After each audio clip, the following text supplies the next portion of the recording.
Ključni moment napredka je zavedanje resnice v podjetju. Zavedanje o tem, kaj je potrebno spremeniti, kateri so dobri in kateri so šibki temelji. Šibke temelje je treba podreti in zgraditi nove. Pri tem so ljudje ključnega pomena. V procesu trajnostne poslovne strateške transformacije mora vodstvo skupaj z zaposlenimi zgraditi zavezništvo na tem, kaj bodo počeli v prihodnje, kakšna bo njihova prihodnost in kako bodo res gradili svojo pravo vrednost.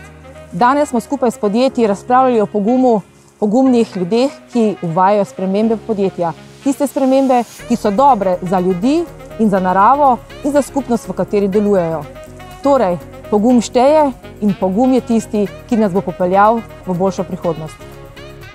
Sigurno je pogumno dodati nekaj novega v neko utečeno zadevo, ampak še vedno pa moramo stati na tistih temeljih trdnih, ki so bili postavljeni, da smo uspešni.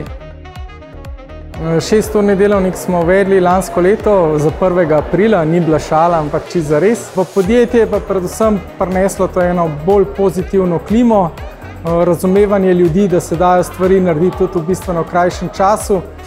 Ja, ne vem, jaz sem že tako tak, da v bistvu delam kolikor lahko.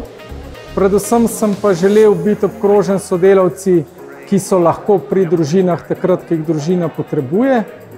In se mi je zdelo ključno, da s tem načinom in pa solidarnostjo znotraj podjetja lahko potem dosežemo nek učinek, ki je ne samo finančni, ampak tudi družbeni. Najbolj smo ponosni na to, da se smatramo za eno veliko družino, da si pomagamo, sodelujemo, da smo skupaj ljudje z različnih kultur. Smo namreč, mislim, da že celo z 5 držav delamo skupaj. Imamo zaposlenega človeka z Amerike, imamo zaposlenega Avstrijca na Dunaju, imamo zaposlene Bosance in tako naprej. Da postajamo en mednarodni kolektiv.